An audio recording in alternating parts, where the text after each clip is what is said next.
बोलो कांग्रेस पार्टी की, बोलो कांग्रेस पार्टी के, बोलो सिद्धरामಯ್ಯ के, बोलो डी.के. ಶಿವಕುಮಾರ್ के। ಇವತ್ತು ಕಾರ್ಯಕ್ರಮ ಕಾಂಗ್ರೆಸ್ ಪಕ್ಷ 2 ವರ್ಷದಲ್ಲಿ ಏನು ಮಾಡವ್ರೆ, ಏನು ಸಾಧನೆ ಮಾಡವ್ರೆ, ಜನಕ್ಕೋಸ್ಕರ ಏನು ಕೆಲಸ ಮಾಡವ್ರೆ ನಮ್ಮ ಮುಖ್ಯಮಂತ್ರಿ ಮತ್ತು ನಮ್ಮ ಕಾಂಗ್ರೆಸ್ ಪಕ್ಷ, ಅದಕ್ಕೋಸ್ಕರ ಇವತ್ತು ನಾವು ಒಂದು ಒಳ್ಳೆ ಕಾರ್ಯಕ್ರಮ ಕೊಡ್ತಾ ಇದ್ದೀವಿ. ಮುಂದಕ್ಕೆ ಏನು ಮಾಡ್ತಾರೆ, ಯಾವ ಥರ ಡೆವಲಪ್ಮೆಂಟ್ ಮಾಡ್ತೀವಿ ಅಂತ ಹೇಳ್ಬಿಟ್ಟು ಇವತ್ತು ನಮ್ಮ ಸಿದ್ದರಾಮಯ್ಯಜಿ ಒಂದು ಫಂಕ್ಷನ್ ಮಾಡ್ತಾವ್ರೆ ಮಹಾರಾಜ ಗಿರೋಡಲ್ಲಿ. ಅದಕ್ಕೆ ನಾವು ಇವತ್ತು ಅಜಿತ್ ಶೆಟ್ ಬ್ಲಾಕಿಂದ ತನ್ವೀರ್ ಸೇಠ್ ಅವರು ಆದೇಶ ಮೇಲೆ ಹೆಚ್ಚು ಕಡಿಮೆ ಅಂದರೆ ಒಂದು 2,000 ಜನ ಇಲ್ಲಿ ಸೇರಿದ್ದೀವಿ. ಸೇರ್ಕೊಂಡು ಇನ್ನೂ ಬರ್ತಾವ್ರೆ. ತುಂಬ 11 ಗಂಟೆಗೆ ನಾವು ಓಡಬೇಕಾಯಿತು. ಇವಾಗ ಜಸ್ಟ್ ಒಂದು 10 ನಿಮಿಷದಲ್ಲಿ ಇಲ್ಲಿಂದ ಓಡ್ತೀವಿ.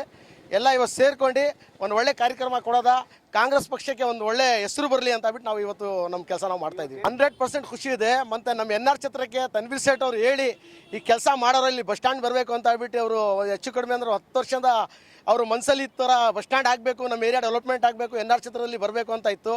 ಇವತ್ತು ಆ ಕಾರ್ಯಕ್ರಮ ಮುಂದಕ್ಕಾಗಿ ಇಲ್ಲೇ ಮಾಡಬೇಕಾಯಿತು. ಕಾರ್ಯಕ್ರಮ ಅವಶ್ಯಕತೆ ಆಗಿಲ್ಲ, ಅಲ್ಲೇ ಡೈರೆಕ್ಟಾಗಿ ಅಲ್ಲೇ ಸೇರಿಸಿ ಅಲ್ಲೇ ಮಾಡೋದ ಅಂತ ಹೇಳ್ಬಿಟ್ಟು ಹೇಳಿದ್ರು.